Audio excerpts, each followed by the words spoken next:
Hola, buenas tardes para todos. Es un enorme placer para mí, para todo el equipo de Grupo Magró, reencontrarnos en una nueva actividad, en esta actividad que para la editorial y para el equipo es muy especial, porque bueno, va a ser la última actividad de este ciclo 2025 que comenzamos con mucha ilusión y con muchas ganas, tratando de, bueno, de llenar de contenido estas charlas, tanto en las presentaciones de libros y en el ciclo Hablemos de Educación, que bueno, que inició, como todos saben, allá por pandemia. También es muy especial para mí porque hoy tenemos la presencia del doctor Ángel Díaz Barriga, doctor reconocido por todos ustedes en toda América Latina. Agradecerle enormemente que se haya hecho un espacio como hace ya unos años cuando arrancamos con este ciclo, que él ya estuvo y la verdad que fue un éxito rotundo. Y también agradecerle porque bueno, también es muy especial para mí como editor y director del Grupo Magró tener un libro de su autoría, donde fue un libro donde él coordinó con grandes referentes de la educación. Así que doblemente agradecido estoy, Ángel, de que nos estés acompañando hoy aquí. También hemos generado un vínculo muy lindo con el doctor, porque bueno, cada visita que voy a México siempre tiene la amabilidad de recibirme en su despacho, allá en el ISUE, y la verdad que estoy muy agradecido porque uno siempre aprende todo en todo momento y bueno, más de una persona con tu trayectoria, Ángel, que la verdad que es un espectáculo. También fue muy lindo haber compartido, les comento para aquellos que, bueno, nos siguen en las redes, pero otros que no nos siguen, que tuvimos una actividad muy linda en el estado de Jalisco. Participamos del Jalisco Academy, que es un evento que se realiza en la ciudad de Guadalajara, donde engloba a más de 20.000 maestros presenciales en 2 días. Y bueno, tuve la oportunidad de poder compartir con Ángel esa actividad, de ver la sala de Complejo Santander totalmente llena de maestros y también recibir ese cariño que, que todos tienen por tu figura, Ángel, y por tu trayectoria de tantos años que venís trabajando en pos de mejorar la educación de tu trabajo de investigación y de tantísimas publicaciones y tantos libros que has publicado en tantos años y que bueno, uno también desde la parte de vendedor de libros, hemos comercializado varios ejemplares y varios títulos aquí en esta región del mundo, como yo digo. Así que bueno, estoy muy agradecerle a toda la comunidad educativa de México que me recibió en el mes de noviembre, arrancando ya por el Jalisco Academy, a todo el equipo de la Secretaría de Educación de Jalisco, de Jalisco, de Guadalajara, en nombre de su secretario de Educación, en nombre de Yolanda Quinteros y de tantos buenos profesionales que tuve la oportunidad de conocer personalmente. Y después, bueno, de todos los docentes que tuve visitando, de toda la gente que me abrió las puertas para poder mostrar lo que hacemos desde aquí de Uruguay y bueno, y en nuestro proyecto ambicioso de hacer un plan editorial que englobe a toda América Latina, apuntando pura y exclusivamente en el trabajo de generar contenidos en el área de formación de maestros. Así que muy agradecido a toda la comunidad que nos sigue, que bastante, que por suerte día a día se va incrementando y que nos están apoyando y bueno, están conociendo nuestros trabajos y nuestros libros. Pero bueno, le quiero dar paso al doctor Ángel Díaz Barriga, a que bueno, comencemos con esta actividad académica y bueno, y presentación del libro. Como te dije, Ángel, muy agradecido de que estés aquí con nosotros, con toda esta comunidad linda que nos sigue en cada actividad y agradecerte que hayas confiado en Grupo Magro para publicar tu último libro, que realmente viene a ser un aporte muy importante para toda la comunidad educativa. Así que te doy paso porque, bueno, también el tiempo es tirano en todo esto y, bueno, y acá queremos escuchar y sé que tenés un cariño muy especial por toda esta región también del mundo, como yo digo, toda la parte de Cono Sur, Argentina, Brasil, Uruguay, bueno, y todos los países que nos siguen de América Latina, ¿tá? Así que te damos paso, ¿no? Ángel, un gusto de estar contigo hoy aquí. Muchísimas gracias.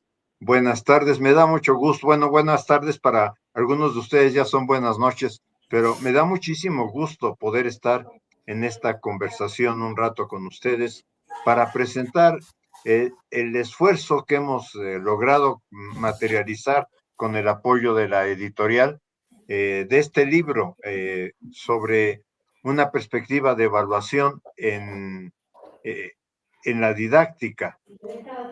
O sea, lo que me llevó bastante tiempo o me preocupó bastante es, bueno, ¿por qué la evaluación formativa tiene que seguir rutas que provienen más cercanas a la psicometría? Y fue un poco el tema que fue, digamos, el caldo que fue trabajando este libro, que me parece que puede ser muy interesante para América Latina. De alguna forma, seguí en este libro y lo voy a mostrar. Si quieren, pasamos a la siguiente. Mi inquietud por por el trabajo de evaluación, por la evaluación, aparece en el año, o se materializa primero en el año 1982, donde publiqué un artículo que después se convirtió en un capítulo del libro Didáctica y Currículum, Tesis para una teoría de la evaluación y sus derivaciones en la docencia. Yo digo que muchas de las ideas que actualmente estoy desarrollando tienen su germen, están como en embrión en ese artículo, en ese capítulo, que a mí me parece muy relevante. Incluso, ahora que terminé el libro, lo volví a leer y me parece que tiene una vigencia enorme. Me parece que algunos conceptos de ese capítulo sencillamente se han olvidado. Este interés por estudiar evaluación me llevó a una situación muy casual, porque yo iba a presentar una conferencia sobre evaluación en un encuentro que me invitaron en Brasil en los años 80, y en ese encuentro una de las conferencistas, debo reconocer, empezó a hacer muchas referencias en su planteamiento al pensamiento de Linda Lal. Linda Lal, podríamos decir que es la académica junto con otro grupo de académicos, Scallon seguramente, que van a ir formando esta escuela de evaluación formativa que en este momento yo denomino francófona. Ellos la denominan de autores de habla francesa. De hecho, este libro, L'Evaluation formative dans l'enseignement différencié, es un libro que hace con Scallon, que hace con Cardinet, que hace con Perronou, sobre uno de los primeros congresos que tuvieron sobre esos años. Por fortuna yo pude conseguir el libro y el irme empapando de los temas que en el libro iban trabajando, me iba induciendo a pensar, bueno, ¿y cómo lo podemos traducir? Y finalmente, esta concepción de evaluación formativa es la que ha acompañado, porque tuve la fortuna de participar en el Plan de Estudios de Educación Preescolar, Primaria y Secundaria del gobierno de Andrés Manuel López Obrador. No trabajé en el gobierno, debo aclararlo, pero tuve la oportunidad de participar y muy enfáticamente o muy particularmente me dijeron, a ver, si queremos transformar la enseñanza, ¿qué alternativas nos sugieres para el tema de evaluación? Ya la Constitución había establecido en 2019 que la evaluación en México sería fundamentalmente formativa. La siguiente, por favor. Eso me fue llevando muy despacio a acercarme a una serie de autores. Pero yo quiero en primer lugar reconocer al pensamiento argentino, al pensamiento didáctico argentino, porque es un pensamiento que para mí siempre me ha acompañado, me sigue acompañando. Yo pienso que en el exilio que se dio en los años 70, yo tuve posibilidad de tener contacto con colegas que se habían formado en Córdoba en particular, y cómo al lado de estas colegas fui de alguna manera acercándome al pensamiento didáctico argentino, tema que no he abandonado, o sea, tema que sigue siendo uno de los ejes de mi trabajo, porque finalmente abrió la necesidad de ver el acto de la docencia como un acto político, como un acto que responde a un proyecto más amplio que el solamente trabajar con los estudiantes, que el solamente enseñar. Ahí de alguna manera, ya cuando empecé a ver esta necesidad de trabajar la evaluación formativa, me acerqué a autores de habla francesa, de países de habla francesa, y en ese sentido, bueno, una parte de Canadá la tiene, una parte de Bélgica, una parte de Suiza y obviamente Francia, y conseguí en usado, y yo muchas veces lo he dicho, que ese libro lo conseguí preleído, porque además de que está agotado, me llegó completamente subrayado. Este libro de Scallon, La evaluación formativa de aprendizaje, que para mí fue otro de los grandes personas que me ilustraron, que me ayudaron a repensar el tema.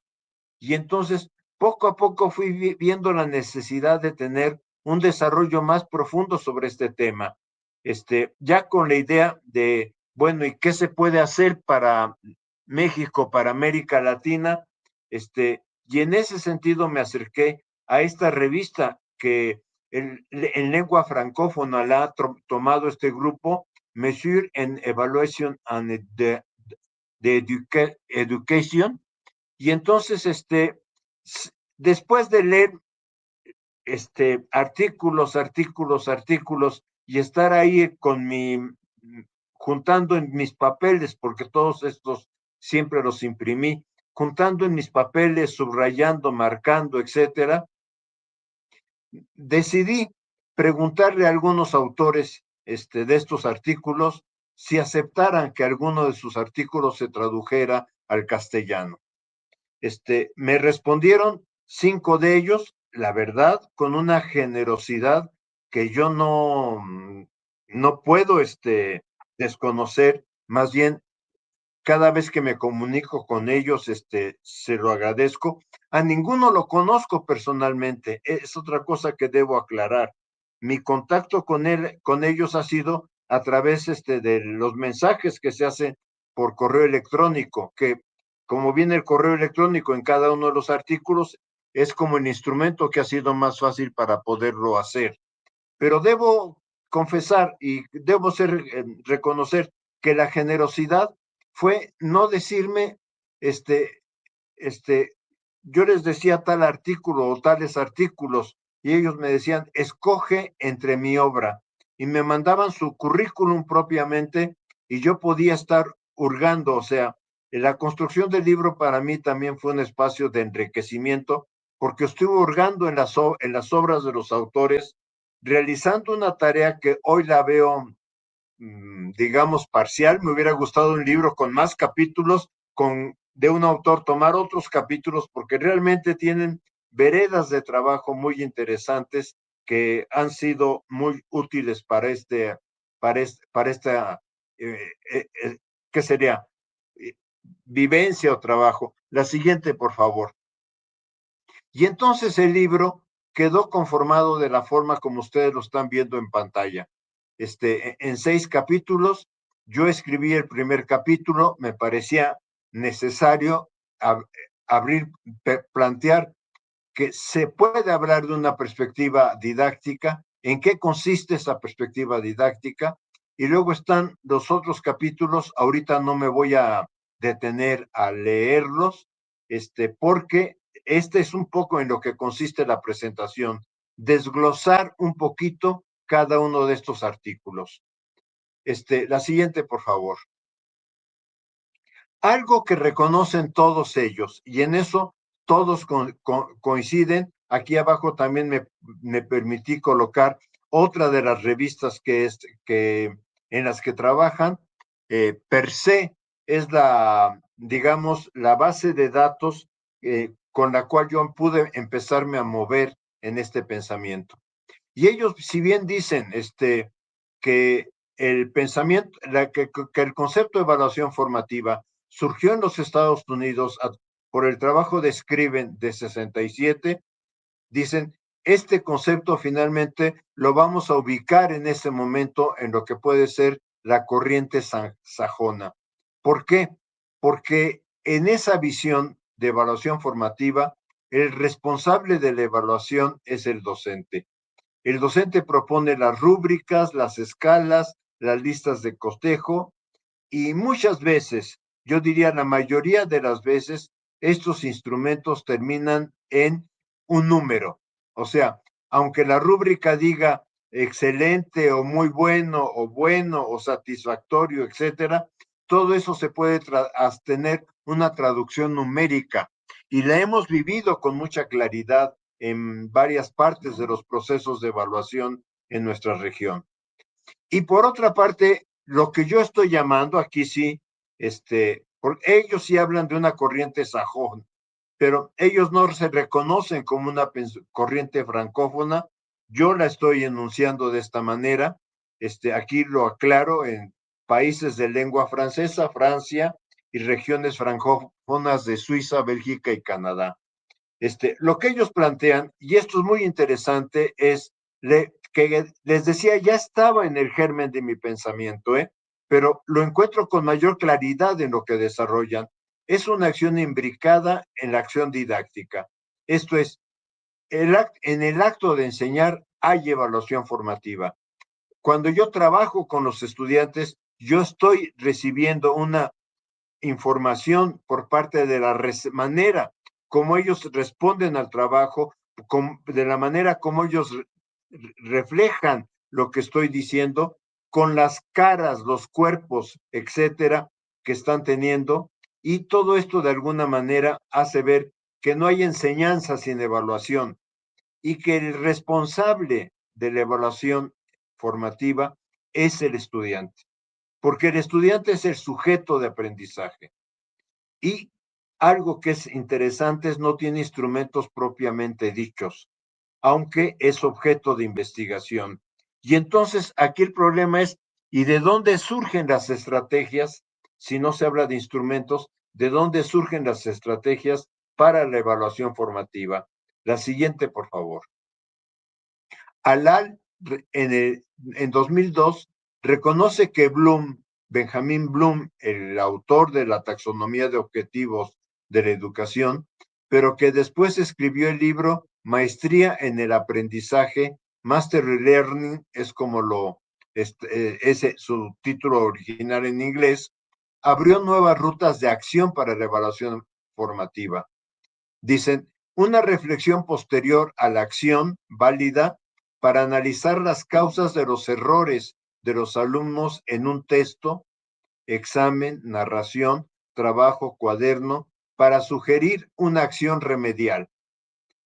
Ellos señalan que el pensamiento francófono amplió esta visión para impulsar una regulación interactiva que estimule el trabajo del alumno. Y vamos a ver que esta interacción es múltiple. No me voy a detener en esto, pero es un poco el tema que está detrás de lo que estoy presentando. Esta regulación proactiva acude a diferentes fuentes de información. Varias de estas fuentes parten de medios informales, lo que significa una participación activa de los estudiantes en la evaluación formativa. La evaluación formativa también busca clarificar los intereses que guían el trabajo del alumno, pero es el estudiante quien puede clarificar el para qué hace algo. Esto es, el asunto que tenemos frente a nosotros y el que se ha gestado a partir del establecimiento de la calificación en el siglo XIX es que el estudiante y las familias van a la escuela para preguntar qué calificación voy a tener o qué tengo que hacer para sacar una buena calificación. No hay una pregunta sobre qué quiero aprender, cómo estoy aprendiendo, qué dificultades enfrento al aprender. Este es un tema muy claro en la didáctica francófona. Pasamos a la siguiente, por favor. Esto está sacado muy claramente del pensamiento de Scallon. La evaluación formativa demanda compromiso y responsabilidad del estudiante para reflexionar individual y colectivamente sobre su desarrollo de aprendizaje, sus avances y sus retos. Esto es fundamental. En vez de colocar como responsable de la evaluación formativa al profesor, es al estudiante al que se le coloca. Yo digo como si se le colocara frente a un espejo y frente a un espejo el estudiante se pregunte, ¿qué estoy haciendo para aprender? ¿Qué quiero aprender? ¿Quiero aprender o no quiero aprender? ¿Qué tareas me quedan por hacer, etcétera? Pero entonces Scallon insiste mucho que la evaluación formativa no se puede hacer si no hay un clima de confianza que permita la autorreflexión individual y grupal. Se requiere, insiste mucho Scallon, que el grupo, que los pares colaboren. Es muy distinto que yo, docente, le diga al estudiante, mira qué mal estás trabajando, a que un compañero le diga, oye, creo que no estás trabajando, o creo que no estás cumpliendo con lo que te comprometiste, etcétera. O sea, un trabajo de pares, si quieren. Su realización, sigo con Scallon, dice, requiere entusiasmo. No es un acto de sanción, no afecta la calificación. Esto es, separan rotundamente el proceso de evaluación formativa del proceso de certificación. Ellos no van a usar, y eso también me llamó mucho la atención y me gustó, yo de hecho ya tampoco lo había usado, el concepto de evaluación sumativa, porque evaluación es asignar un valor y la calificación, la verdad, desde donde la queramos ver, siempre es asignar un número, siempre es clasificar, ustedes son muy buenos, ustedes medio buenos y ustedes son apenitas o definitivamente malos. No hay un informe de evaluación formativa. Esto es muy importante. Esto es, no se le puede pedir al docente y cómo hizo la evaluación formativa de cada uno de los estudiantes. Hay análisis de situaciones y hay responsabilidades frente a esta tarea. O sea, responsabilidades sí, por parte del docente para fomentarla y crear condiciones para que se pueda hacer y responsabilidades del estudiante. Pero no afirma el intento de sistematizar los procesos de evaluación formativa puede generar o inhibir su realización al dar mayor importancia a los instrumentos que al propio acto de la evaluación formativa. Este es el libro que les digo que recibí preleído, pero que ha sido una base en el trabajo que he realizado. Ya aquí paso a los capítulos. La siguiente, por favor. Paso a los capítulos del libro. Como enuncié al principio, trabajé el primer capítulo con la idea de plantear una visión didáctica de la evaluación formativa. Empiezo formulando que esta visión didáctica no tiene nada que ver con la psicometría. Y esto es importante ya empezarlo a reconocer, porque esto empieza a hablar de escuelas de evaluación en nuestro terreno, cosa que no hemos hecho. O sea, hay una visión didáctica, hay una visión psicométrica, hay una visión incluso psicologista de la evaluación, hay una visión administrativa. A esta visión administrativa le debemos el que se hable de calidad de la educación. Una visión didáctica es una visión directamente vinculada al trabajo que se hace en el aula y a lo que está pasando al interior del sujeto.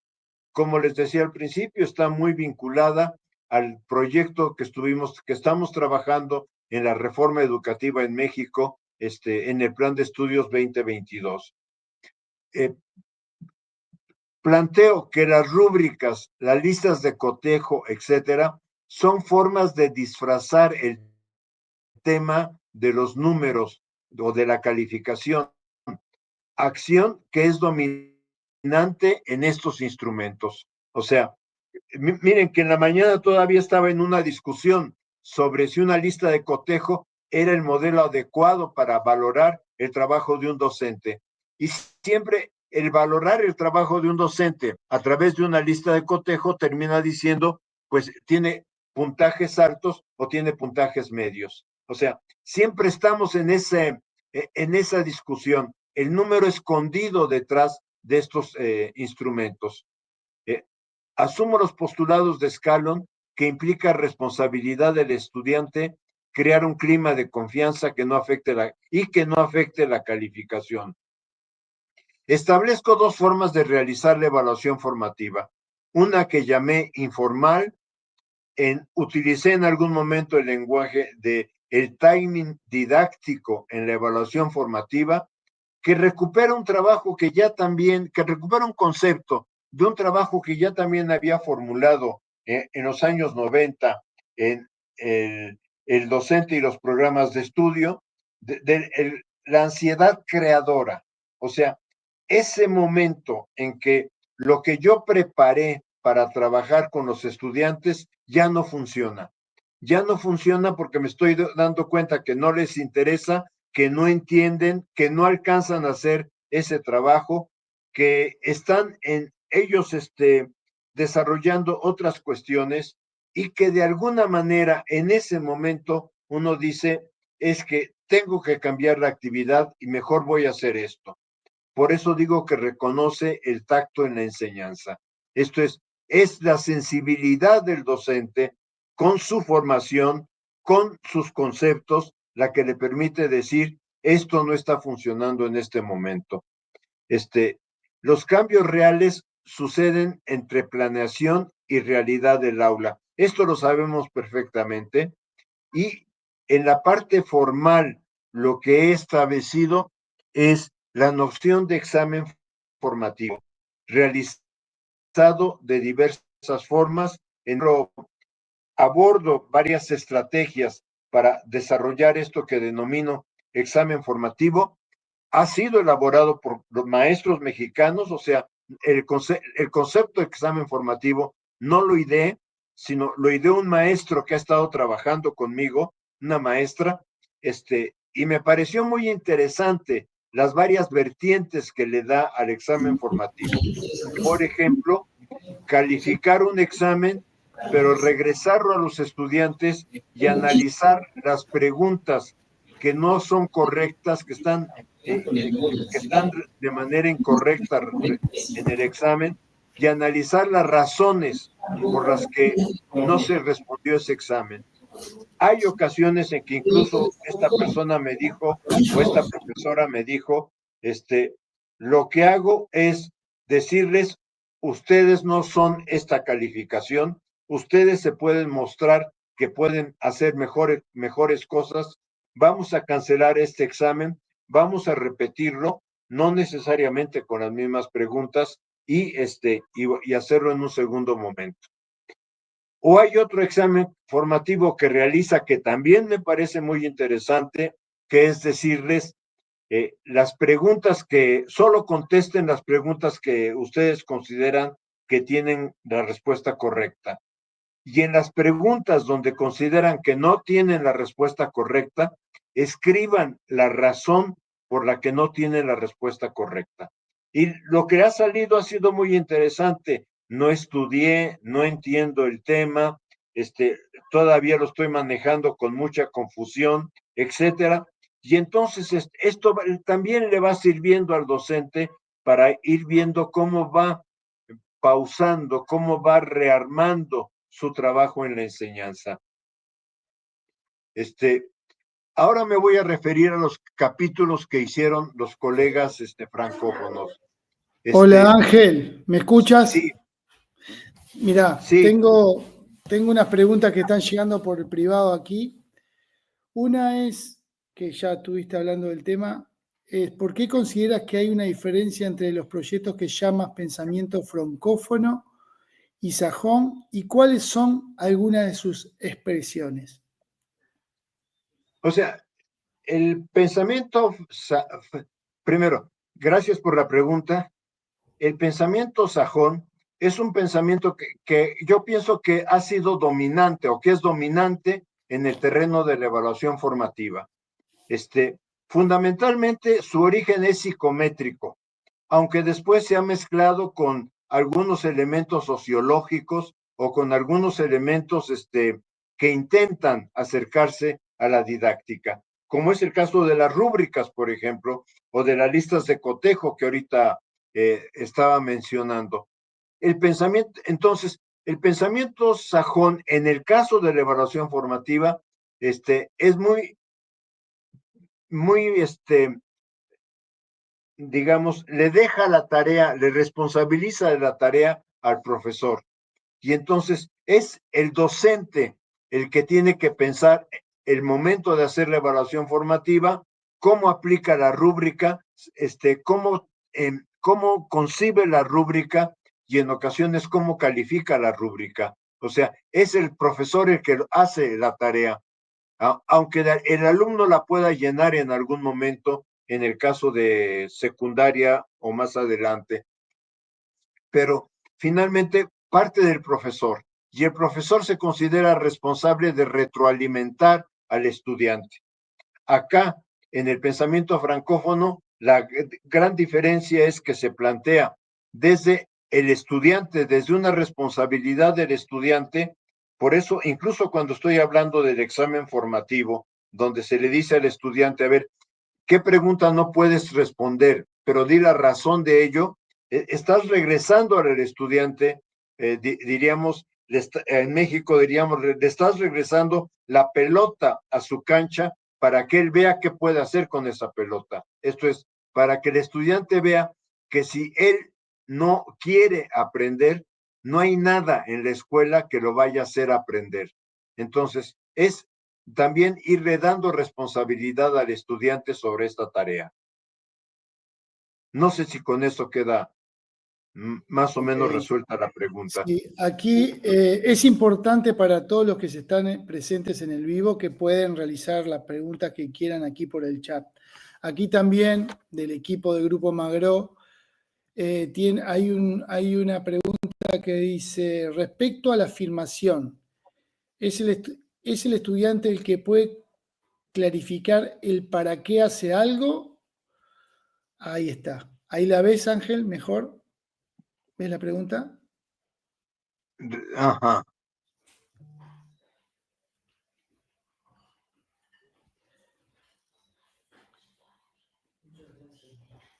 Gracias.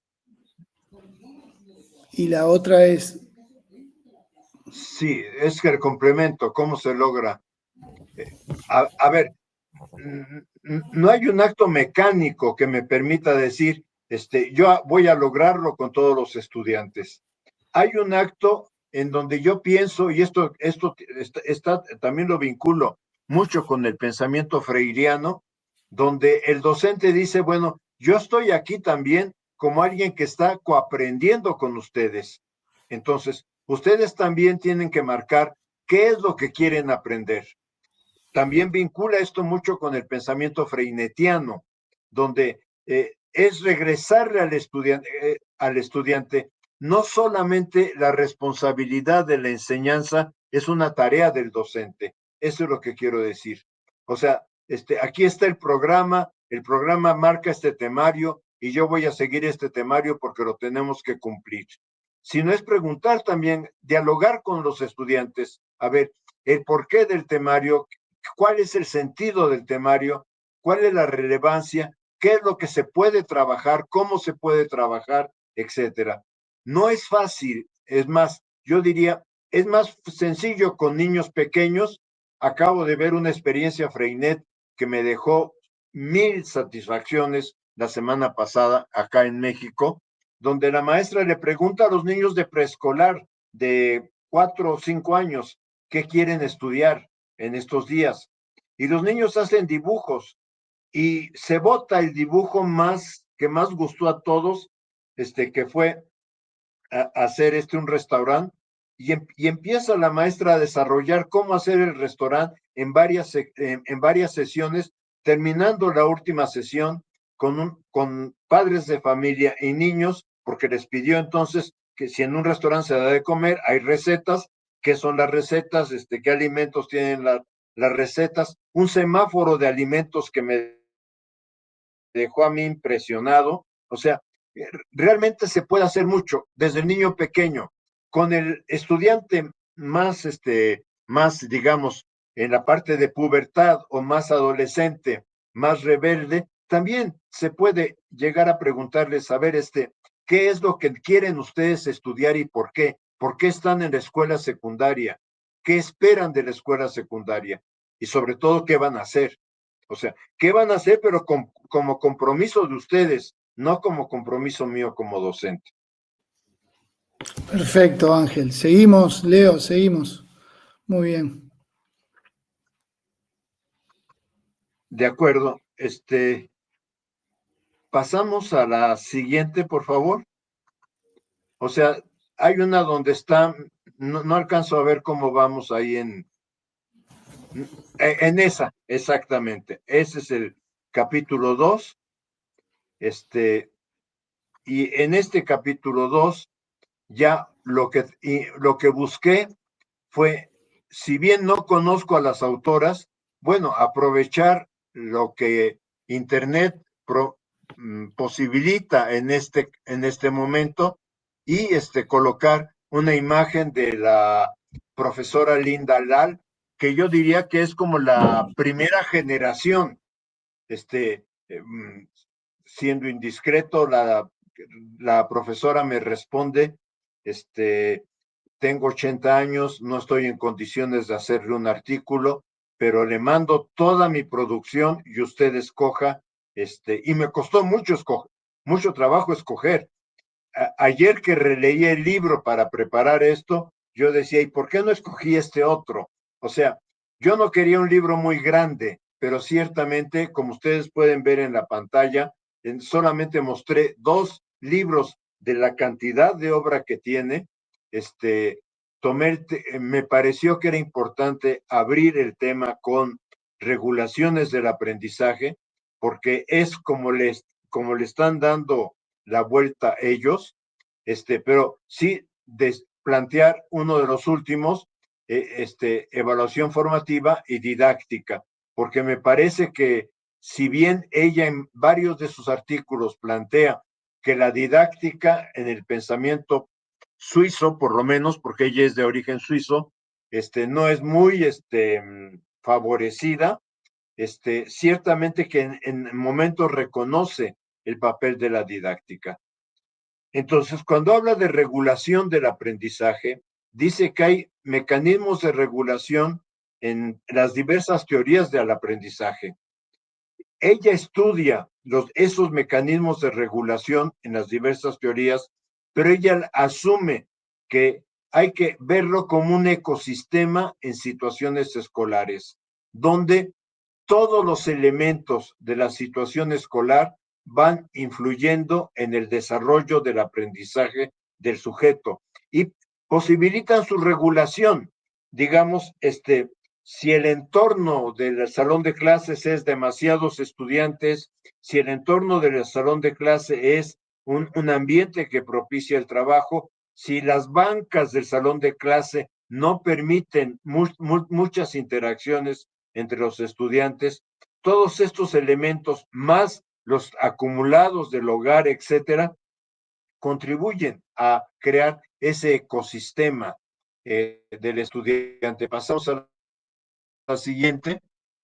En este sentido, la autora sostiene que esta regulación siempre está asociada a un conjunto de regulaciones más amplias que salen incluso del aula. Ahí ustedes podrían ver un pensamiento también cercano a Freire en términos de que el estudiante llega con una historia, no llega con una tabla rasa, y que esa historia que es personal, que es social, que es del conjunto de personas con las que vive, etcétera, esa historia también está en el aula, y que es la historia también de su propia formación.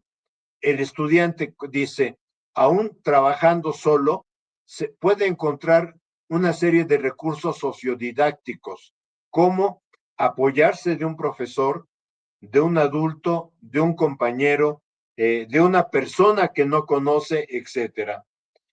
Pero el agente externo no asegura la regulación.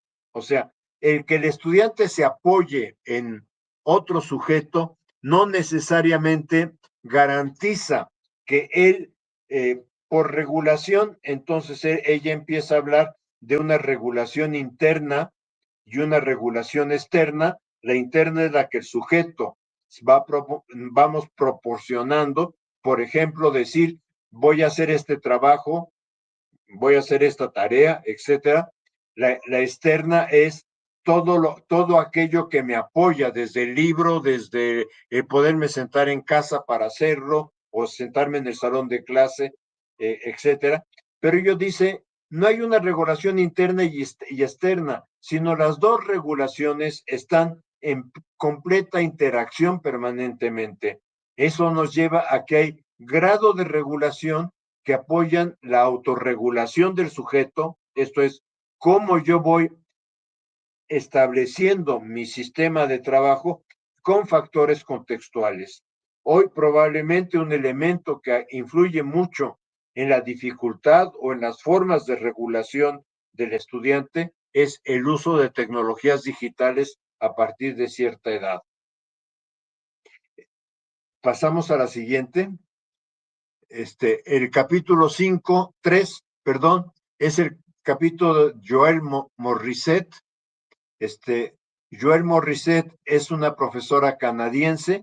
Ustedes ven que también tiene una producción muy interesante, y elegí el trabajo que elegí de ella es porque ella trabaja mucho en la perspectiva sociocultural de la evaluación formativa. Entonces, en ese sentido, lo que ella trata de plantear es que la evaluación formativa no se da en el aire, se da en personas de carne y hueso, se da en personas que tienen historias culturales, historias sociológicas. Vean ustedes, por favor, el pensamiento de Freire, el pensamiento de la didáctica argentina, incluso claramente aquí, y se refiere cómo esta práctica sociocultural interpretativa se lleva a cabo a través de estrategias de interdependencia de los distintos actores que están en el aula en el momento de la interacción. Esto es, cada uno de nosotros portamos nuestra historia social, y con esta historia social vamos trabajando en el trabajo del aula. Paso a la siguiente, por favor. Joël Morrisset retoma como base de la evaluación formativa el modelo de ALAL de regulación proactiva, interactiva y retroactiva. Sostiene que en el mundo francófono el concepto regulación es un componente central en la evaluación formativa, algo que daba yo en la respuesta anterior, en la respuesta que me hicieron, cómo la evaluación formativa está pegada al concepto de regulación y autorregulación que puede realizar el estudiante respecto de su aprendizaje. Lo sociocultural lo relaciona con la psicología, la sociología y la antropología. Probablemente nosotros lo asociáramos además con la dimensión política de la educación, porque no la podemos dejar de lado. Resalta que la articulación entre evaluación formativa, dimensión social y contexto es donde se desarrolla la práctica educativa. O sea, nuestra acción siempre está imbrincada, digamos, por esta dimensión social, por ese contexto. Sin embargo, reconoce que los profesores buscamos pistas perceptibles, signos de los estudiantes para encontrar una dificultad en el aprendizaje.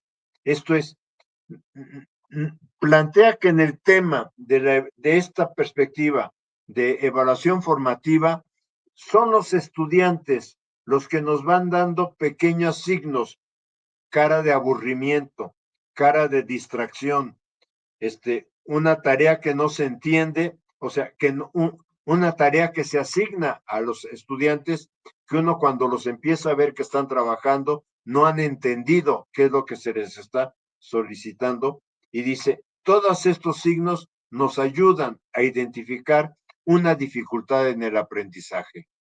Desde el punto de vista sociocultural, ella dice que se está proponiendo otra visión de la evaluación. Con Joel me pasó, con todas, porque pues con Linda Lal, por supuesto, con todos me pasó, la dificultad de decir en 2 láminas un pensamiento que es mucho más vasto, en ocasiones tratar de reducirme solo al capítulo, no meter otros elementos. Por ejemplo, aquí en el caso de Joel, he manejado 2 de sus libros y bueno, es como difícil, no podía seleccionar capítulos del libro, por eso me limité a seleccionar los artículos, que fue lo que ellas me permitieron, o ellas me permitieron. Pasamos al capítulo 4, a la siguiente. En este caso es él, el profesor Dani Lavaux, un profesor de la Universidad de Ottawa, que cuando me he escrito con él, de repente, no sé por qué, yo entendí que prefería que le escribiera en inglés, le escribí en inglés y me dice, no, me puedes escribir en francés o en inglés, aunque te aclaro que el francés es mi lengua materna, pero en la Universidad de Ottawa somos bilingües, manejamos inglés y francés de manera indistinta, así es que puedes usar cualquiera de los 2 idiomas. Eso expresa, o eso, digamos, presenta que este pensamiento francófono también tiene alguna influencia en alguna parte de Estados Unidos. En interacciones, que es el capítulo que elegí, entre formación y evaluación, de la regulación entre los actores y sus funciones en la regulación del aprendizaje, Dani cuestiona el lugar que en la planificación se le concede a la evaluación. Disculpen que le diga Dani, pero ustedes pueden ver en las 2 obras que están publicadas, así se firma, todo lo que me mandó trae como nombre Dani, no Daniel, entonces, por eso yo dejé el nombre tal como él lo utiliza. Estamos acostumbrados a que decimos, bueno, primero se planifica, luego se realiza y luego se piensa en la evaluación. Él dice, esa práctica es completamente errónea. Plantea la necesidad de prestar la atención a los roles, al rol que juega el docente y al rol que juega el estudiante. Pero ojo, aquí la diferencia es que son los roles, o sea, los roles de los docentes y los roles de los estudiantes en distintos momentos. Para entender un poquito más esto, yo pienso que el siguiente punto es más claro. Plantea que en Quebec hay equipos de profesores organizados para un ciclo escolar. O sea, como en otros planes de estudio, a veces prefieren que primero y segundo de primaria sea un ciclo escolar, segundo y tercero, segundo ciclo escolar, etcétera. O sea, así se habla de etapas de formación. Lo que se entiende del artículo que él elabora es que los profesores son responsables del ciclo y que por lo tanto tienen que atender a los estudiantes del ciclo. sean los estudiantes que están en primero o sean los estudiantes que están en segundo. Por eso plantea, varias personas trabajan juntas con un actor colectivo, con un actor colectivo que es el actor docente. Tiene que ver mucho con la forma como, no digo que desde ahí lo hayamos tomado, con la forma como hemos tomado el tema del codiseño curricular y el tema de el trabajo entre los colectivos docentes en las escuelas, en nuestro caso. Se centra en las interacciones entre formación y evaluación a través del estudio de regulaciones del aprendizaje. Lo que él plantea hace un ejercicio realmente muy interesante en su artículo, por eso lo elegí, donde él va planteando cómo se van dando ciertos procesos de regulación entre docente-estudiante para llegar a procesos de regulación entre estudiante-estudiante y luego procesos de regulación entre estudiante-docente. Un modelo interesante que algo que dije al principio y que quizá tenga que enfatizar, y con esto voy a concluir también, es estos profesores nos enseñan que si queremos hablar de evaluación formativa, hay que meterse al aula y hay que hacer acciones de evaluación formativa. Y que es solo investigando en el aula cómo se puede de alguna manera avanzar en esta perspectiva. Trabaja la siguiente, por favor. Trabaja en un modelo de autoevaluación, creo que ya lo dije, basado en análisis de diferentes combinaciones de facetas regulatorias, regulación externa a autorregulación completa. La meta que se propone este profesor es que el estudiante llegue a responsabilizarse de lo que está haciendo en el aprendizaje, pero dice, esta meta no se va a lograr de la noche a la mañana, hay que empezar con determinadas estrategias, y determinadas estrategias son las que describí hace rato. Impulsar a que sea el profesor con estudiante, el profesor con 2 o 3 estudiantes, los estudiantes entre sí y luego los estudiantes con el profesor. O sea, es un tema interesante. Ilustra cómo las diferentes formas de regulaciones, tanto en términos de las actividades de los estudiantes o de los docentes y los papeles que desempeñan, pueden utilizarse para apoyar el aprendizaje de los estudiantes y desarrollar estrategias de desregulación gradual que conduzcan al aprendizaje autónomo del alumno. O sea, esta es un poco la meta, que el alumno, conforme va avanzando en su trabajo escolar, vaya siendo responsable de su aprendizaje y vaya de alguna manera generando procesos de autonomía que le lleven a decir, hay cosas que puedo hacer solo, dependiendo obviamente del nivel educativo donde está. Genera modelos de interacciones entre estudiantes y docentes que contribuyen a gestar procesos de evaluación formativa. Concluye que el modelo propuesto muestra la complejidad de las interacciones en el aprendizaje. O sea, él claramente dice, a ver, esto no es una tarea sencilla, esto es una tarea que va requiriendo esfuerzo y tiempo del docente. Algo que quizás sobresale en lo que llevo hasta aquí presentado es que estas personas a las que me he referido hacen investigación en el aula. Alguna investigación les puede llevar hasta un año de trabajo en el aula con docentes.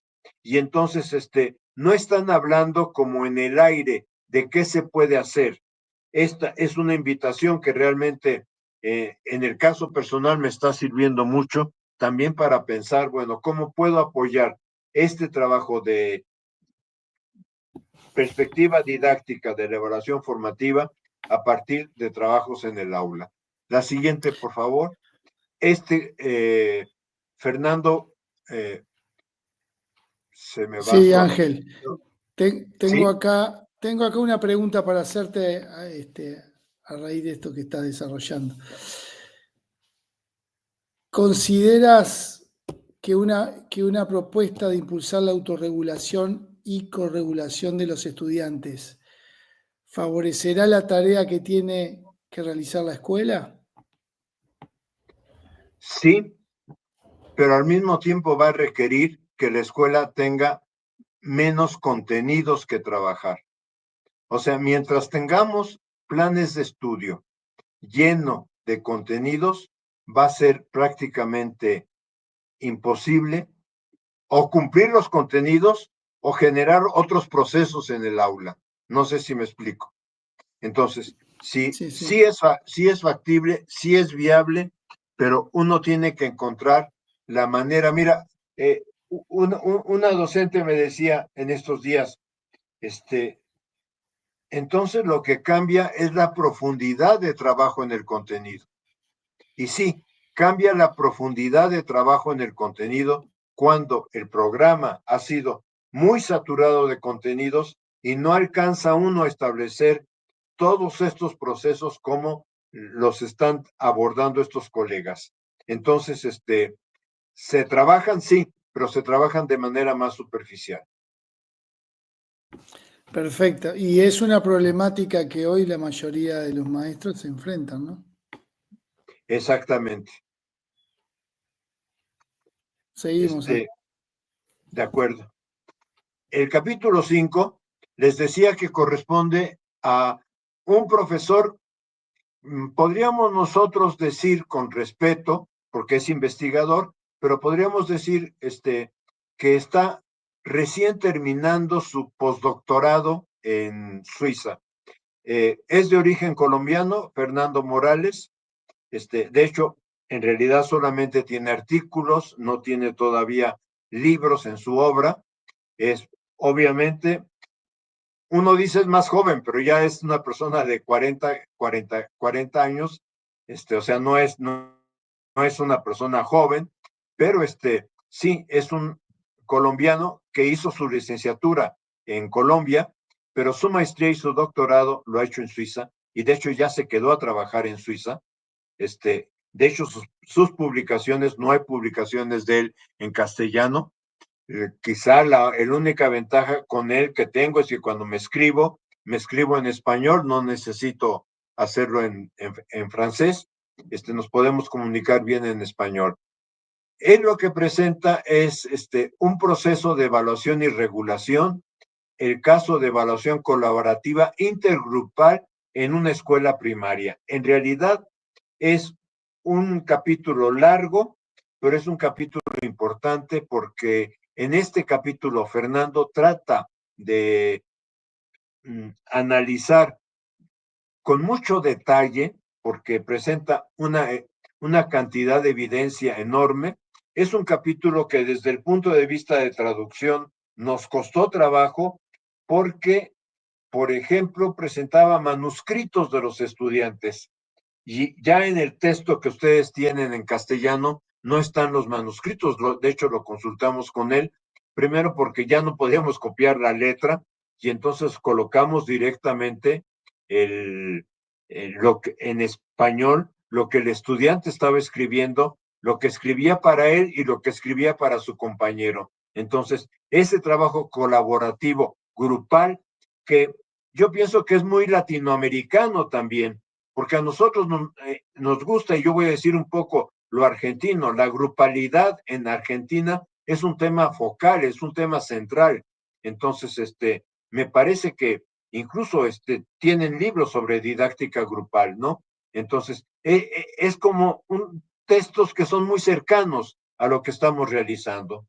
Trabaja la evaluación colaborativa intergrupal en un aula de una escuela primaria. Si no me recuerdo mal, es quinto de primaria donde él está trabajando. No se llama exactamente igual en Suiza, pero corresponde más o menos en la edad. O sea, podríamos decir, porque es América Latina donde estoy hablando, un niño de 10, 11 años. Plantea principios de evaluación colaborativa y entonces dice, estos principios requieren que el docente establezca un plan grupal de evaluación. Fíjense ya desde la entrada, no es un plan individual, No es cómo Juan, Pedro o María se están desempeñando, sino cómo puedo pensar en grupos y estos grupos pueden trabajar hacia evaluación. Asumir procesos de negociación, porque implica con los grupos estar analizando, bueno, qué se va a trabajar, cómo se va a trabajar, hasta dónde se va a trabajar. Implica la colaboración de pares en el aula, o sea, del grupo de estudiantes. Reconoce que en todo grupo hay procesos de simetría, esto es, hay estudiantes que más o menos van avanzando en cierto ritmo y hay al mismo tiempo heterogeneidad. ¿Y qué es la riqueza del grupo? ¿Qué es la riqueza del grupo como opción de aprendizaje? Miren, que el pensamiento freiriano, que el pensamiento de grupalidad, de grupos operativos pichoniano, yo lo veo perfectamente acomodado aquí, sin gran problema. Y entonces dice, a partir de eso hay que empezar a generar una multiplicidad de dinámicas interactivas. No tiene una formación desde la perspectiva argentina que estoy enunciando, pero lo que estoy tratando de decir es que este planteamiento no está tan lejano de lo que realizamos en las aulas. La siguiente. Entonces, esto lo lleva, y es lo que hace en el artículo, a desarrollar herramientas didácticas para la evaluación formativa entre diadas de estudiantes. Es como él arranca la tarea colaborativa de evaluación formativa. 2 estudiantes, uno a uno, que vayan viendo qué pueden comentarse entre sí sobre su forma de trabajar. La evaluación colaborativa como un proceso favorece procesos de regulación de los estudiantes.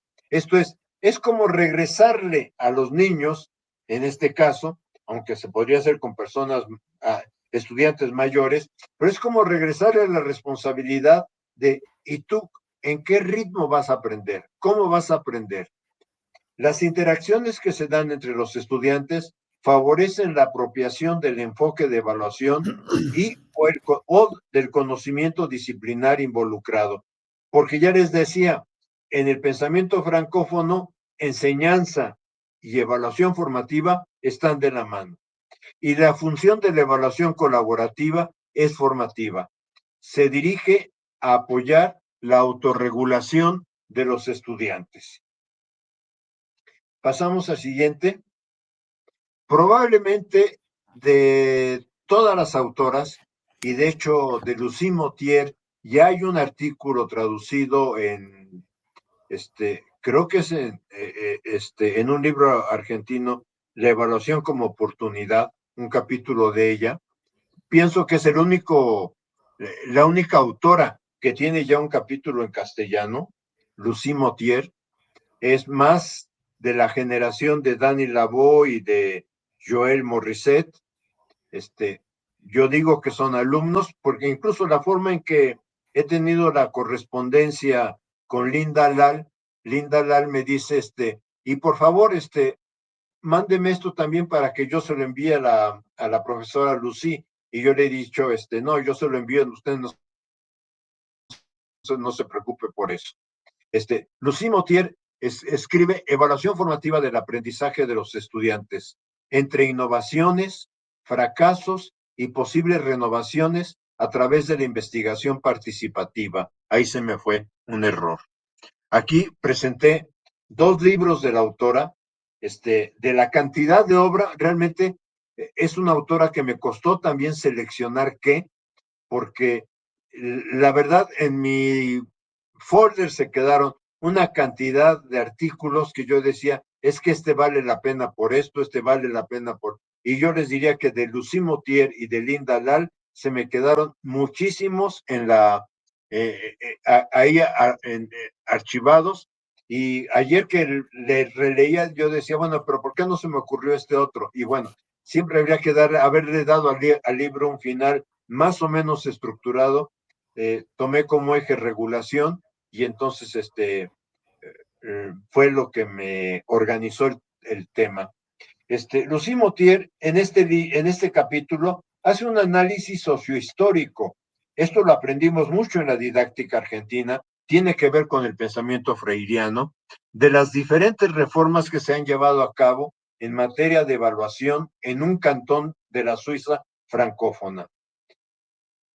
Reconoce que a pesar de las innovaciones en el campo de la evaluación, no se ha logrado su consolidación debido a factores como la exigencia social frente a una evaluación numérica. O sea, presenta una experiencia muy interesante en un cantón de Suiza donde se renunció por un tiempo a tener números en la evaluación y cómo la sociedad, los padres de familia, se organizaron para en una votación plantear que regresaran los números a la escuela. Y eso es un poco lo que ella analiza. ¿Qué pasa en la sociedad que de repente la sociedad no puede entender una escuela sin números? No puede entender que la escuela funciona a través de procesos complejos que tienen que ver con el desarrollo, con el aprendizaje, con la formación del sujeto. Es muy interesante el artículo. De hecho, a mí se me hizo muy provocativo, también por eso lo seleccioné. La siguiente, por favor. Y en ese sentido, propone la investigación participativa y colaborativa como una posibilidad para transformar las prácticas de evaluación de los docentes. Plantea una cosa muy interesante en su capítulo que quizá no redacté aquí, y es cómo cuando la votación del cantón hace que se regrese a la calificación numérica, en las escuelas les cerraban la posibilidad de hacer investigación, les cerraban la opción de hacer investigación de evaluación formativa. Y cómo estuvieron en discusiones en el grupo interno, hay en ocasiones menciona a Linda Lal, y fue donde dijeron, bueno, démosle vuelta al problema. Y si el problema de la evaluación formativa es lograr la regulación del aprendizaje de los estudiantes y la autorregulación, entonces digamos en las escuelas que queremos hacer investigaciones sobre regulación de los estudiantes. Y fue como pudieron regresar a las escuelas en el relato que ella hace. Y entonces la evaluación, dice, históricamente ha sido vista como una herramienta de transformación. No, perdón, la evaluación como una herramienta debe ser concebida como una herramienta de transformación y no como una herramienta de control. Con esto de alguna manera cierro el tema del libro y ya como último, lo que quisiera decir, pasamos a la siguiente, es ¿qué es lo que he buscado en el libro? Trabajar sobre una propuesta didáctica. Ángel, si ¿Sí? me permites, acá tenemos una pregunta que dice, ¿qué implica establecer un plan grupal de evaluación? Pide si se puede profundizar en este punto. ¿Lo ves aquí en los comentarios? A ver, como yo lo veo, implica asumir que uno va a trabajar por equipos para que se entienda un poco más en nuestro lenguaje. O sea, que uno, parte del curso o todo el curso, ahí dependerá de la elección que cada uno de nosotros tenga, o algunas sesiones del curso, o sea, se trabajarán por equipos. ¿Por qué digo por equipos? No sé si este término se entiende en toda América Latina. El otro término que se me ocurre es en pequeños grupos.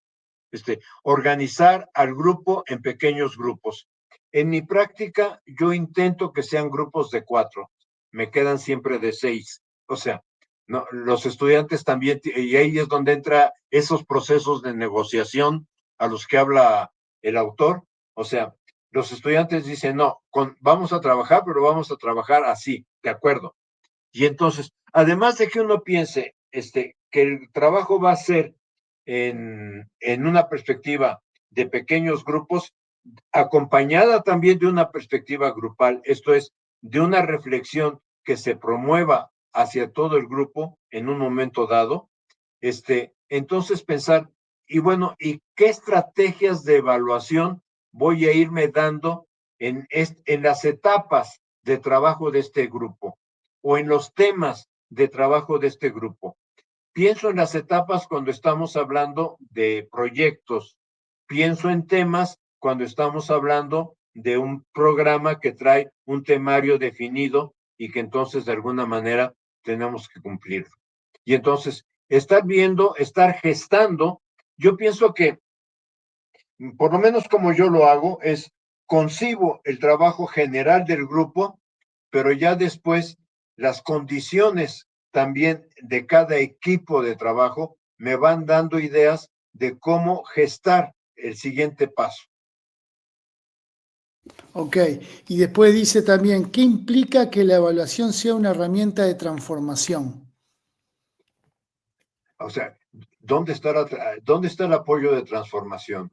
En lograr que sea el estudiante el que asuma su responsabilidad de aprendizaje, que sea el estudiante el que no necesite, a ver, profesor, dígame que si voy bien o voy mal, o dígame qué calificación me saqué, sino que el estudiante empiece a decir, mire, estoy aprendiendo esto, pero estoy teniendo estas dificultades. Mire, no me interesa aprender esto por tal razón. Y entonces empezar a abrir formas de diálogo muy distintas entre los estudiantes. Otras acciones que puede llevar es a decir, a ver, ¿por qué no Juan le ayuda a María un poquito sobre este concepto? Sí, o sea, puede llevar a muchas prácticas distintas en el trabajo del aula. Y yo estoy diciendo en verdad las que se me ocurren, la verdad, y algunas que he observado, pero la verdad es que lo que abre esta forma de trabajo francófona es, si queremos transformar la evaluación en el aula, tenemos también que desarrollar procesos de investigación y yo diría procesos de intervención donde digamos, lo estoy haciendo así, logré avanzar 3 pasos, pero esta parte todavía no me satisface. Porque así trabajamos en el terreno didáctico, ¿no? Sí. Perfecto. Acá también Mario dice, de la perspectiva cabría preguntarse y pensar en un proceso de regulación del docente en el proceso de evaluación formativa propia. No, ahí no alcancé, a ver. ¿Lo ves ahí? Sí. Ella viene haciendo una serie de comentarios y termina ahí, ¿no? Sí, lo que pasa es que suponemos que el docente tiene sus procesos de regulación bastante establecidos. Esto es, por ejemplo, ¿cuándo preparo mi clase? Yo sé que mi clase, para prepararla, necesito este tiempo. ¿Cuándo reviso los trabajos de los estudiantes? Yo sé que requiero este tiempo para revisar el trabajo de los estudiantes. Hay algo que quizá no tenemos el espacio y que conviene que pensemos por qué no nos lo hemos dado. ¿Cuándo tengo tiempo de reflexionar sobre lo que estoy haciendo en el aula? ¿Y cuándo tengo tiempo, si es que la institución lo permite? La experiencia que Dani Lavaux plantea sobre Quebec, en donde dice, es que es un cuerpo de docentes el que se encarga de una etapa de formación, pero es como un cuerpo de docentes que, les digo, en México tenemos el colegiado docente también y probablemente en otras instituciones se tenga, y entonces es en el colectivo donde cuando tengo condiciones de comentar en el colectivo docente por qué me siento a gusto con lo que estoy haciendo y qué dificultades tengo con lo que estoy haciendo. De manera que yo también pueda aprender de los demás. Que sí lo hacemos, porque yo digo, en el caso mexicano, es la conversación que hacemos en el corredor, es la conversación que hacemos al salir de la escuela, de decir, hoy me fue muy bien, hoy me fue muy mal, no aguanto esto, etcétera, ¿no? O sea, sí lo hacemos, pero hacerlo más en forma sistemática. Ok. Seguimos, Ángel, que el tiempo es tirano, como yo digo siempre. Sí, pues ya es para terminar solamente. ¿Qué es lo que este libro me enseñó? Buscar y seguir trabajando en una propuesta didáctica para el desarrollo de la evaluación formativa. Presentar algunos elementos del pensamiento francófono que pueden apoyar el trabajo que impulsamos de evaluación formativa. O sea, para mí esto es importante. El otro día, ahora en alguna de estas presentaciones, un profesor me decía, una profesora me decía, ¿y por qué nos trae ideas del extranjero? Y yo le decía, a ver, como era en el caso mexicano, le dije, a ver, ¿por qué no te lees el plan de estudios? Y en el plan de estudios vas a encontrar más de 100 referencias a autores diferentes que autores mexicanos. Entonces, no se trata de tener solo lo nacional, se trata de tener aquello que comparte, que nos permite compartir el pensamiento histórico de didáctica que tenemos y que en América Latina es muy fuerte. Ustedes ven que he citado a Freire, quizá no he citado a Gloria Edelstein, quizá no he citado a algunos otros colegas argentinos, pero es obvio que es muy fuerte el pensamiento didáctico entre nosotros. Ofrecer otro enfoque de evaluación formativa que se realice sin los instrumentos que generalmente conocemos. Me parece que ese es un reto enorme y mostrar que otra evaluación formativa de carácter didáctico requiere investigación en el aula. Yo diría que es una de las cosas que más aprendí en este trabajo, porque ustedes pueden observar cómo todo lo que presenté está documentado con experiencias en el aula. Perfecto, Ángel. Y yo tengo una última pregunta para hacerte. Agradecerles a todos los que nos siguen en el vivo. Comentarles que nos quedan pocos minutos para ya terminar con esta actividad. La pregunta que tengo para hacerte es, ¿por qué consideras que las rúbricas, listas de cotejo, no son instrumentos importantes para realizar la evaluación formativa? Mira, la respuesta sencilla sería porque he visto cómo las rúbricas, las listas de cotejo, terminan en número. A mí me preocupa mucho eso. De hecho, la experiencia mexicana, digo, fatal, de evaluación de los docentes, les pedía a los docentes que presentaran un examen, lo calificaba como cualquier examen, pero eso valía el 40% de la calificación, y que presentaran videos de su clase y que explicaran en video cómo la habían planificado, etcétera, etcétera.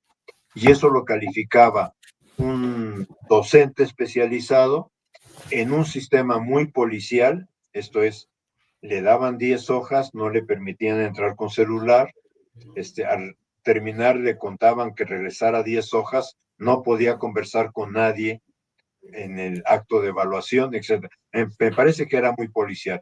Pero más allá de lo que me parece, porque yo sí entrevisté evaluadores, lo que vi es que él escribía comentarios en la computadora. O sea, me parece que su planeación es buena, pero quizá podría haberse enriquecido de esta manera, etcétera.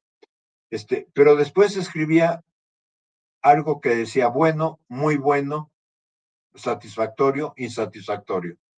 Y eso lo tomaba la computadora y le daba un número. Y al docente le llegaba, usted tiene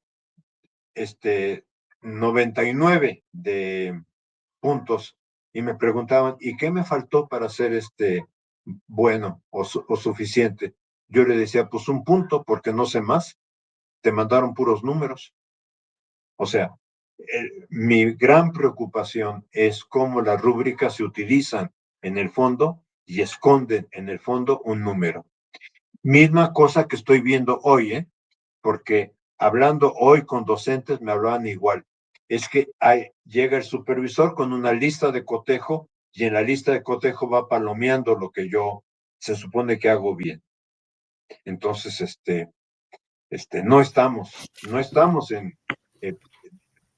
por eso un poco quizá soy muy radical, pero es mi decir, no confiemos tanto en esos instrumentos.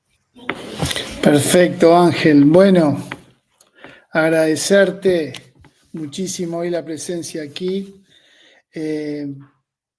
No sé si en México está pasando, pero hoy hablaba justamente del tema de compartir en los pasillos, en las salas docentes, el poder compartir los puntos de vista y estos temas, por ejemplo, de evaluación. Aquí en Uruguay, con el tema de la virtualidad, se ha perdido un poquito el trabajo colaborativo entre los docentes y creo que eso afecta a todos los procesos también, ¿no?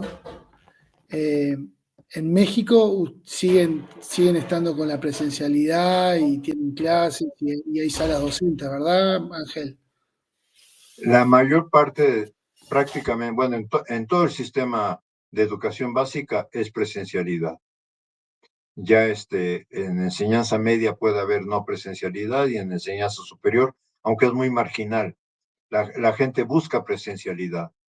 Incluso cuando estamos dando cursos a docentes, buscamos también nosotros como formadores tener presencialidad con los docentes, porque si bien se puede hacer algo a distancia, el contacto no es igual. Yo aquí alcanzo a leer algunas de las comentarios que escriben quienes están desde internet, pero pues no alcanzo a ver a todos, ¿no? Así claro. Es que les mando un abrazo y espero que el libro realmente les sea un libro de utilidad para reflexionar su práctica docente y su práctica de evaluación. Sí, sin duda, Ángel, como lo dije al principio, agradecerte una vez más esta posibilidad que nos has dado de tener dentro de nuestro catálogo un libro coordinado por vos con estos grandes profesionales que ha seleccionado sus artículos y que hoy es una realidad en una temática tan importante y que siempre está en la boca de toda la comunidad docente como es la evaluación y en este caso la evaluación formativa. Y sin duda creo que hoy en América Latina está habiendo un repensar el tema de la formación docente, porque no se basa solamente en el tema de las reformas educativas si no se tiene una buena formación de maestros, los niveles de los estudiantes no van a mejorar. Así que, ya eso está probado y creo que hoy la problemática a nivel de toda América Latina es el tema de la formación. Al menos uno lo entiende así, por lo que yo he hablado con ustedes, los investigadores que están todo el tiempo en esto. Así que agradecerte, Ángel, agradecerles a todos los que han participado en el vivo, decirles que el libro ya está disponible en México, ya hace unas semanas tuvimos la oportunidad de poderlo presentar como dije también al principio, para aquellos que no estuvieron presentes en el Jalisco Académica, que fue en el estado de Jalisco, en la ciudad de Guadalajara, que fue un éxito total del doctor Ángel Díaz Barriga. Y y también aquí a partir de hoy, ya mañana comenzamos con la promoción y distribución en los diferentes departamentos de Uruguay y en Argentina, que también la semana que viene va a estar disponible, y en América Latina, en varios países por intermedio de la plataforma Busca Libre, también va a estar disponible. Y en México, en el Sótano, Librería El Sótano, en Librería Carlos Fuentes en Guadalajara, en Amazon, Mercado Libre y Busca Libre también. Así que es importante porque, tenemos varias consultas a raíz de que comenzamos con esta difusión de la presentación del libro. Agradecerles a todos los colegas que han participado de todo Uruguay, de varios departamentos de mi país, agradecerles siempre que están apoyando todo este tipo de actividades, que lo que buscan es la mejora continua y tratar de aportar al sistema educativo un poquito de lo que podemos aportar. Agradecerle a todos los colegas de países como México, Colombia, Paraguay, Argentina, que se han animado a escribir por el chat, pero también por aquí, por el WhatsApp, que nos vienen agradeciendo y siendo presentes. La verdad que hemos generado una linda comunidad educativa, la idea es seguir incrementándolos, así que los invito a que se suscriban al canal de YouTube de la editorial, Grupo Magro, editores, a nuestras redes sociales para estar informados de todas nuestras actividades. Agradecerte enormemente tu presencia, Ángel, no solamente por el libro, sino que esta presencia aquí. Yo te lo dije personalmente cuando estuvimos en México, pero te lo voy a reiterar, sos una persona muy querida en toda la comunidad educativa de Uruguay y de toda América Latina. De verdad que ha sido un enorme placer poder compartir esos días junto contigo allá en México. Y bueno, invitarlos a que se interioricen, a que sigan estudiando, a que se sigan formando todos y bueno, y agradecerte tu presencia aquí con nosotros. Así que Ángel, te doy paso para que mandes un saludo a todos los que nos están viendo y a todos los que nos van a poder ver, porque esta charla, como yo siempre digo, queda en el canal de YouTube de Grupo Magro, porque también hubieron muchos de varios países que por diferentes motivos y por los horarios no pueden estar presentes hoy en el vivo, pero que lo van a ver en el transcurso de las horas. Así que Ángel, te doy paso para que les mandes un saludo a todos. No, agradezco mucho, fueron 2 años de trabajo. Fernando sabe que hace 2 años dije hay que hacer un libro de esto. Agradezco mucho que el libro haya salido. Me da mucho gusto poderme comunicar, poderme tomar contacto, aunque sea por este medio, con docentes de América Latina, de Uruguay, de Argentina, de Colombia, de Paraguay, creo que han dicho, de Perú, etcétera, y docentes mexicanos, porque hay amigos mexicanos que he visto aquí también. Sí, muchos mexicanos que están y que nos están siguiendo y nos están acompañando. Agradecerles muchísimo la presencia de todos aquí. Bueno, y en esta última actividad del año, la verdad que no me queda más que palabra a todos los que han pasado por este canal de la editorial, que nos han colaborado, a todos los autores de tantos libros que hemos publicado, agradecerles a todos el apoyo, el siempre dar para adelante.